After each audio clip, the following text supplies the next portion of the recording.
Assalamualaikum warahmatullahi wabarakatuh.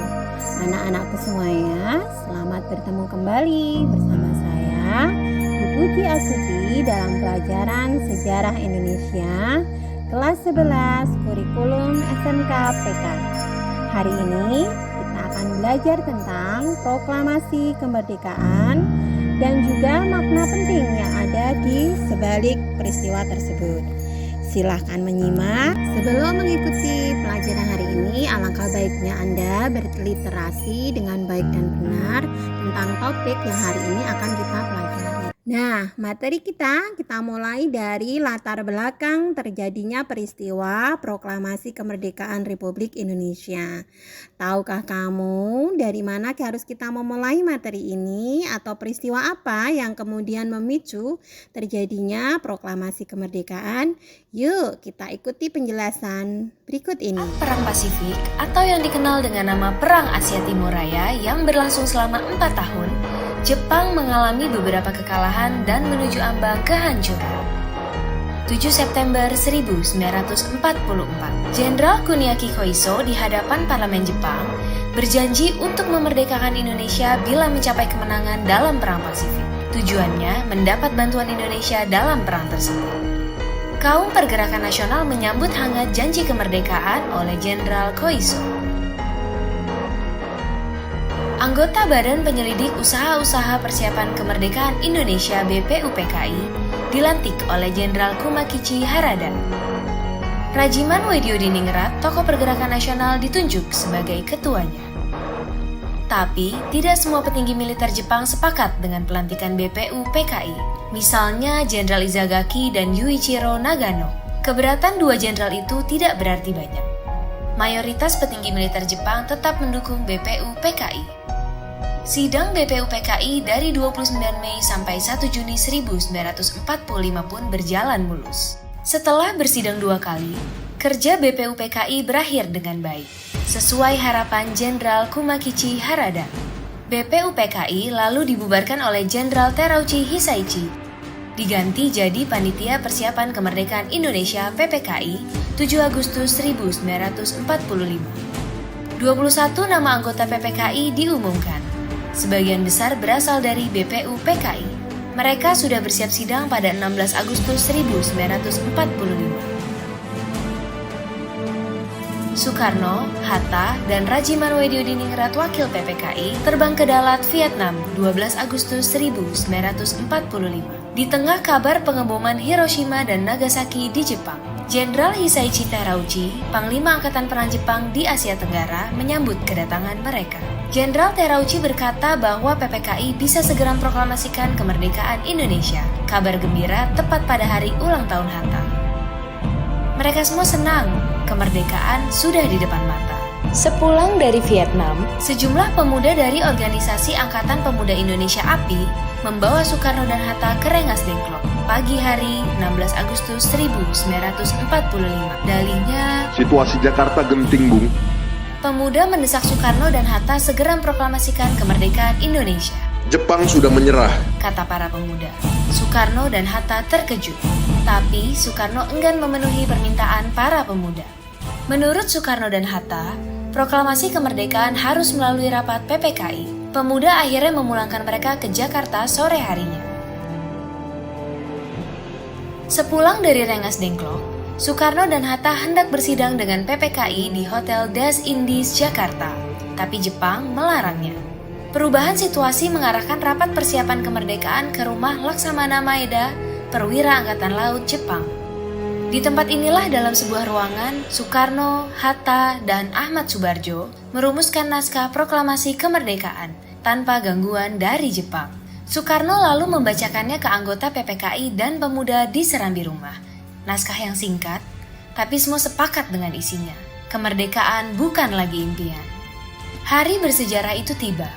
Soekarno membacakan naskah proklamasi kemerdekaan Indonesia ke banyak orang di rumahnya, di Jalan Pegangsaan Timur nomor 56 Jakarta. Proklamasi. Kami, bangsa Indonesia, dengan ini menyatakan kemerdekaan Indonesia. hal-hal yang mengenai pemindahan kekuasaan dan lain-lain diselenggarakan dengan cara saksama dan dalam tempo yang sesingkat-singkatnya. Jakarta, 17 Agustus 1945, atas nama bangsa Indonesia, Soekarno-Hatta. Peristiwa proklamasi tidak hanya pembacaan teks proklamasinya saja yang menarik, tapi yang luar biasa adalah orang-orang yang juga terlibat di belakang layar. Siapakah saja mereka? Berikut ini simaklah dengan baik penjelasannya. Salah satu momen penting peristiwa proklamasi kemerdekaan Republik Indonesia 17 Agustus 1945 selain pembacaan proklamasi adalah pengibaran bendera merah putih. Salah satu pelaku sejarah pengibaran bendera merah putih adalah Suhud di samping Latif Hendraningrat. Bernama lengkap Suhud Sastrokusumo, fotonya tampak jelas bercelana pendek saat peristiwa itu. Staf khusus Menteri Sekretaris Negara Dadan Wildan menulis peristiwa tersebut dalam tulisan berjudul Membuka Catatan Sejarah Detik-detik Proklamasi 17 Agustus 1945. Suhud sendiri adalah anak buah Sudiro yang menjadi salah satu asisten Bung Karno. Menjelang proklamasi, Suhud dan beberapa orang anggota pelopor istimewa memang ditugaskan untuk menjaga Bung Karno. Suhud pula lah yang ditugaskan untuk menyiapkan tiang bendera dengan mencari bambu. Padahal menurut catatan Dadan Wildan, sebenarnya di depan rumah Bung Karno ada 2 tiang bendera dari besi yang tidak digunakan.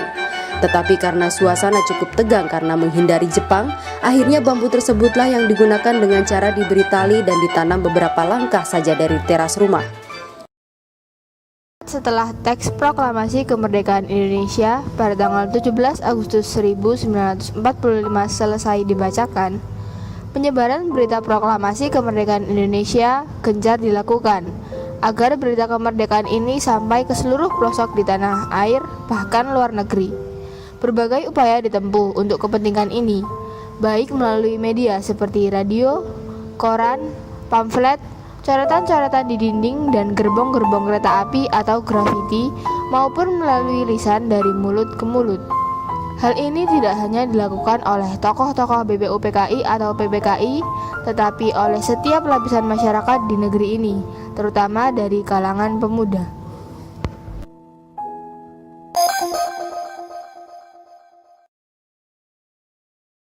Penyebaran berita proklamasi kemerdekaan Indonesia ini sendiri berawal dari pesan Dr. Andes Muhammad Hatta kepada pemuda BM Dia, seorang wartawan yang ikut hadir dalam perumusan teks proklamasi untuk memperbanyak teks proklamasi dan menyiarkannya ke seluruh dunia. Pesan ini disampaikan oleh Dr. Andes Muhammad Hatta pada tanggal 16 Agustus 1945 pada pukul 20.00 waktu Indonesia Barat, sesaat setelah teks proklamasi kemerdekaan selesai dirumuskan. Pada tanggal 17 Agustus 1945, teks proklamasi tersebut berhasil diselundupkan dan sampai ke tangan Waidan B. Palenewen, seorang kepala bagian dari kantor Berita Damai. Waidan B. Palenewen menerima teks tersebut dari seorang wartawan Berita Damai sendiri yang bernama Syahruddin. Seterusnya, Waidan memerintahkan seorang markonis radio yang bernama Evus untuk menyiarkannya secara terus-menerus dengan jeda waktu 30 menit sampai pukul 16.00 saat siaran berhenti. Dengar siaran berita radio Damai atau Yoshima ini, pucuk pimpinan tentara Jepang di Jawa memerintahkan untuk meralat berita tersebut dan menyatakan sebagai kekeliruan. Namun, hal ini tidak dapat menyurutkan semangat para wartawan radio Damai untuk tetap menyiarkannya. Akibatnya, pada tanggal 20 Agustus 1945, kantor berita tersebut disegel dan para pegawainya dilarang masuk. Namun, semangat para tokoh pemuda bangsa ini memang sangat luar biasa. Setelah kantor berita tersebut disegel, mereka tanpa sepengetahuan militer Jepang mengambil beberapa peralatan penting yang dimiliki kantor Berita Damai. Kemudian mereka membuat pemancar baru di Jalan Menteng 31 Jakarta dengan bantuan beberapa teknisi radio, yaitu Sukarman, Sutanto, Susila Raharja, Suhandar, dan Muhammad Yusuf Ronodipuro. Bahkan kemudian Muhammad Yusuf Ronodipuro bertindak sebagai pembaca berita proklamasi dengan kode panggilan DJK1. Pemancar baru ini terus-menerus menyiarkan berita ke seluruh pelosok Jawa dan tanah air. Siaran lewat radio juga sempat dilakukan oleh Radio Hoso Kanrikyoku tepat pukul 19.00 atau setengah jam setelah Domei menyiarkan berita proklamasi. Para penyiar dari radio ini seperti M. Yusuf Ronodipuro, Bahtiar Lubis, dan Suprapto berperan besar dalam menyiarkan berita proklamasi kemerdekaan tersebut. Sementara itu, di jalan-jalan, tembok-tembok, gerbong-gerbong kereta api dan sebagainya, semangat kemerdekaan dan revolusi tercermin dalam setiap tulisan-tulisan atau slogan-slogan.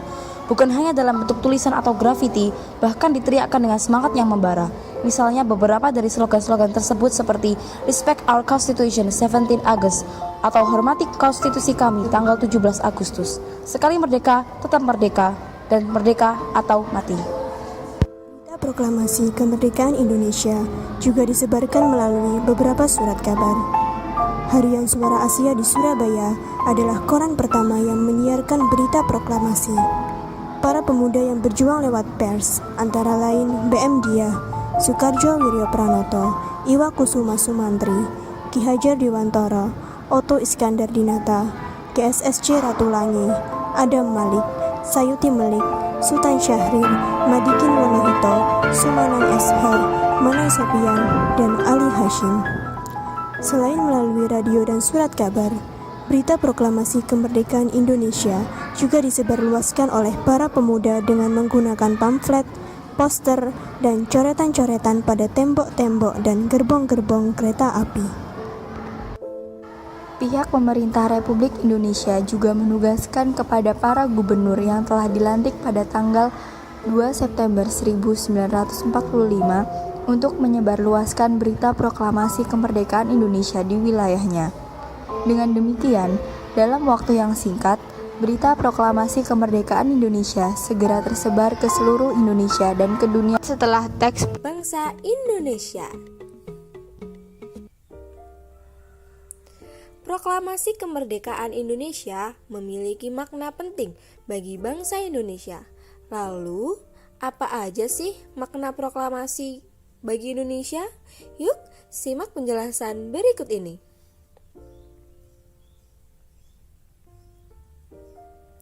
Yang pertama, sebagai puncak perjuangan bangsa Indonesia. Sejak para penjajah datang dan menguasai Indonesia, segenap rakyat tidak henti-hentinya melakukan perlawanan. Mereka bersatu padu untuk melawan para penjajah. Banyak sekali tokoh yang terlibat dalam perjuangan tersebut demi tercapainya sebuah kemerdekaan. Proklamasi kemerdekaan Indonesia merupakan buah perjuangan para pahlawan dan segenap rakyat Indonesia. Yang kedua, pengakuan dunia luar. Dengan adanya proklamasi kemerdekaan Indonesia, negara-negara lain mengetahui bahwa bangsa Indonesia telah merdeka. Dengan diadakannya upacara dan pembacaan teks proklamasi, berarti Indonesia telah menyatakan kemerdekaannya kepada dunia luar. Secara de facto, Indonesia menyatakan kemerdekaannya pada tanggal 17 Agustus tahun 1945. Secara de jure, Indonesia memperoleh pengakuan dari negara lain seperti Mesir pada tanggal 18 November 1945. Yang ketiga, menaikkan martabat bangsa Indonesia. Pembacaan teks proklamasi memberitahukan kepada negara lain bahwa Indonesia adalah negara yang bebas dari penjajah. Indonesia adalah negara yang memiliki martabat. Indonesia adalah negara yang mandiri. Dengan demikian dapat disimpulkan bahwa proklamasi kemerdekaan Indonesia secara tidak langsung telah menaikkan martabat bangsa Indonesia.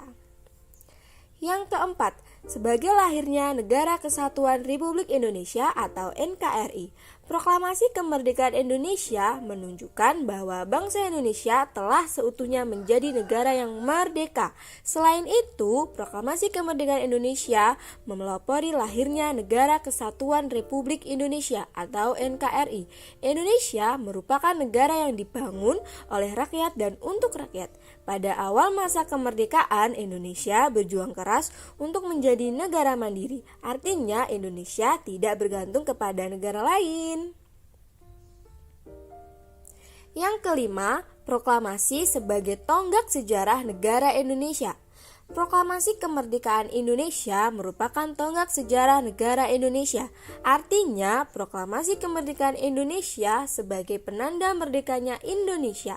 Proklamasi kemerdekaan Indonesia sebagai penanda berdirinya Negara Kesatuan Republik Indonesia atau NKRI. Proklamasi kemerdekaan Indonesia merupakan hasil perjuangan para pahlawan dan segenap rakyat Indonesia. Selain itu, proklamasi kemerdekaan Indonesia merupakan titik awal perjuangan baru Indonesia sebagai negara yang merdeka dan berdaulat. Untuk memaknai proklamasi kemerdekaan Indonesia, coba kalian amati gambar di bawah ini. Nah, apakah kamu juga pernah belajar menarikan tarian tradisional seperti gambar di atas? Mempelajari tarian daerah adalah bukti kecintaan kita terhadap kesenian asli Indonesia, sekaligus kecintaan kita terhadap bangsa Indonesia. Mencintai bangsa Indonesia berarti menjaga nama baik atau martabat bangsa. Mempelajari kesenian-kesenian asli Indonesia adalah salah satu sikap positif terhadap makna proklamasi kemerdekaan Indonesia. Proklamasi kemerdekaan menandakan telah berdirinya negara Indonesia yang merdeka dan berdaulat. Memaknai proklamasi kemerdekaan dapat dilakukan dengan mengisi kemerdekaan dengan sikap-sikap yang positif, seperti belajar dengan rajin dan mengharumkan nama bangsa, melestarikan budaya asli Indonesia.